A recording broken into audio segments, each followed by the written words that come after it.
Bonjour les amigos, je m'appelle Enrique. Merci beaucoup d'avoir pris quelques instants pour faire clic dans cette petite vidéo ici et partager ces petits beaux moments qu'on va passer ensemble.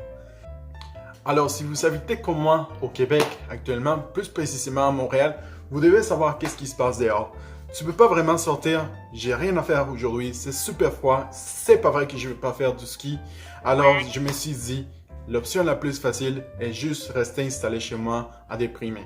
Alors, avant de que je me pitche dans la baignoire avec l'eau et un toaster dedans, je dis plutôt, je vais occuper mon temps pour faire cette petite vidéo. J'espère que ce soit sympa pour partager quelques idées justement que j'avais dans la tête depuis quelques temps. Really?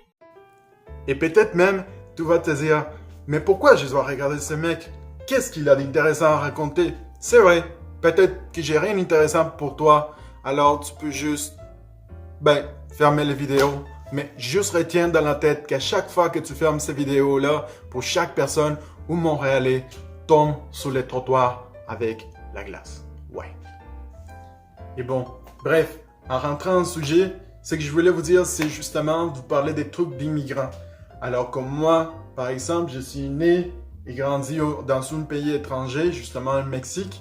Et je suis venu ici depuis quelques années, plus précisément depuis 2012. Je suis ici en train de vivre les joies.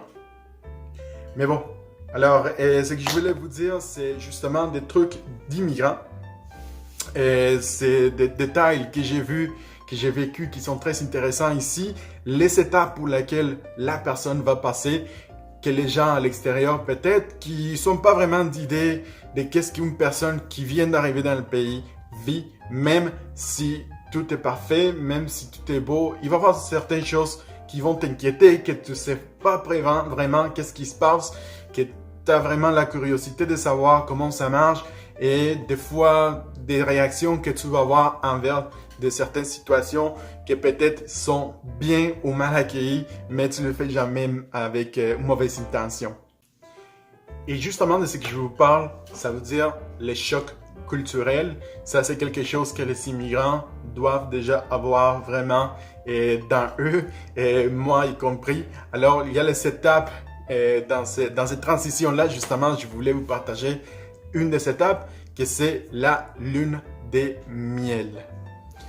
Il me semblait qu'il faisait pas si froid que ça au Québec. J'avais peut-être une idée ou une notion de qu'est-ce que c'est le froid, mais j'ai jamais eu la chance d'avoir cette belle expérience. Alors, tous les gens, quand j'allais arriver ici, ils m'ont averti très sérieusement que si tu laisses ta main dehors ton gant, pendant 30 secondes, ta main va geler puis va casser en 1000 morceaux et tu vas mourir dans les minutes qui suivent.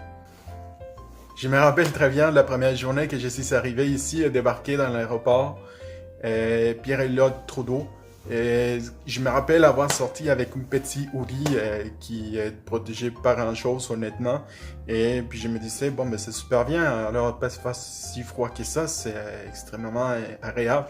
C'est sûr qu'il ne faisait pas 21 degrés, mais il faisait environ moins 5 degrés cette fois-là. C'était une journée en février, je me rappelle pas quelle journée exactement. Mais je me rappelle avoir sorti, avoir vu un petit peu de neige dehors. Mais j'étais comme, c'est quand même quelque chose que je peux endurer. Alors, c'était pas si pire que ça, honnêtement. Je me suis même dit, ces soirées-là, je vais dormir dans le balcon. Je vais pas dormir dans la chambre de chez moi. Je vais tout simplement m'allonger sur la neige, de tellement agréable qu'il est.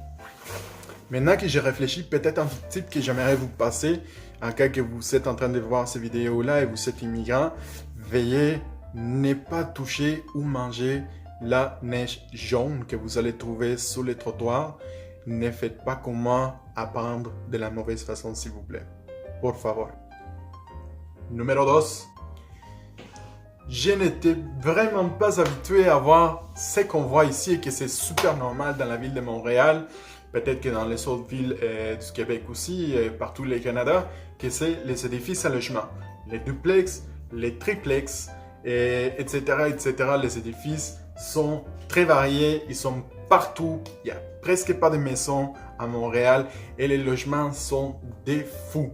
Alors, quand je suis arrivé ici, la première fois, je voyais ces belles bâtisses qui étaient devant moi tout en briques que j'avais juste vu dans les films et que j'étais comme waouh, c'est super beau finalement, je suis ici pour pouvoir apprécier ce genre d'architecture. Et désolé, mes chihuahuas sont en train de se battre. Surtout aux gens qui habitent au Québec, j'aimerais vous rappeler, n'oubliez pas de prendre des fois un petit temps juste pour aller dans les centres-villes d'où vous êtes et juste apprécier ces petits détails que nous, on s'habitue vraiment vite, mais qui sont super beaux, comme apprécier les belles bâtisses, l'architecture de l'endroit où vous habitez. Ça vaut vraiment la peine des fois s'arrêter 30 secondes de notre temps et pouvoir voir ces petites choses que des fois on laisse passer juste comme ça. Numéro 13. La prochaine chose qui va te surprendre, c'est vraiment quelque chose qui est très incontournable, quelque chose qui m'a surpris à moi aussi, c'est l'utilisation, oui, du sirop d'érable. Ça, c'est un incontournable, tu ne peux pas te passer, il est partout. Alors, tu peux le trouver dans le bacon, tu peux le trouver dans des cocktails, tu peux le trouver dans les boissons, tu peux le trouver dans la bouffe, dans les jambons, dans les merveilleuses et délicieuses cabanes à soupe que je vous suggère, si vous n'avez pas été à une, d'aller la visiter parce que c'est vraiment merveilleux. Il y a des haricots à l'érable aussi. Et vous savez aussi d'autres trucs qui sont avec le sirop d'érable. Vous allez gagner 10 livres. Vous allez sortir avec des symptômes de diabète, mais ça vaut vraiment la peine. Vous devez y aller. Numéro 4. Après une longue journée de travail, lorsque tu t'es déjà battu avec du client et tu t'es chicané avec ta meilleure collègue de travail parce que quelqu'un a mangé son lunch puis elle pense que c'était toi qui as fouillé dans le frigo pour le faire et que tu arrives chez toi avec toutes tes énergies dépensées, la seule chose que tu veux vraiment faire, c'est de relaxer, décrocher un peu, faire tes choses aussi. Alors, c'est quelque chose aussi dans les chocs culturels parce que c'est la tranquillité, c'est quelque chose de très important. Et Montréal, malgré que c'est une ville énorme avec des millions de personnes dedans, c'est vraiment tranquille et c'est vraiment silencieux. Mais comme extrêmement, mais genre extrêmement, comme extrême là, comme je peux écouter à Madame Ouot qui habite à 5 coins de distance ici lâcher une petite pète, puis je vais l'entendre comme extrême. Dernière chose. Une des choses qui vont t'inquiéter le plus lorsque tu arrives dans ce nouveau pays, c'est la façon dans laquelle les personnes vont t'accueillir. Ça aussi, ça peut rentrer pour moi dans les chocs culturels. Parce que lorsque tu arrives au Québec, les gens sont très chaleureux. Dès que je suis arrivé, tout le monde y était à l'écoute. Tout le monde voulait m'aider. Tout le monde m'a accueilli vraiment d'une façon très chaleureuse. Je ne peux pas reprocher aux Québécois de cette attitude qu'ils ont eue envers moi parce que c'était vraiment quelque chose de génial. Ils m'ont fait sentir depuis le début chez moi. Ils m'ont donné du linge. Merci d'ailleurs du monde qui m'ont supporté comme ça quand je suis arrivé. Merci aux gens qui m'ont accueilli aussi chez eux. Les amitiés que j'ai construites, les gens qui m'ont invité à faire des activités. On est allé déjà à la pêche. Je vais avec mon chum qui est québécois justement faire cette idée d'activité, des choses comme ça. Et des fêtes surprises d'anniversaire où j'ai vu vraiment beaucoup de gens être dans une fête surprise d'anniversaire pour moi. Et je me suis rendu compte que je suis vraiment quelqu'un qui a le bonheur d'avoir de bons amis comme ça. Et la plupart de ces personnes-là qui sont québécois, qui sont toujours souriants, c'est incroyable. C'est pour cela et beaucoup plus de raisons que je ne peux pas mentionner parce que sinon les vidéos ils vont durer 15 millions d'années. C'est pour ça que j'adore le Québec et c'est pour cela que je me souviens. Merci beaucoup d'avoir resté avec moi jusqu'à la fin de cette vidéo. Merci beaucoup de votre patience et d'être à l'écoute.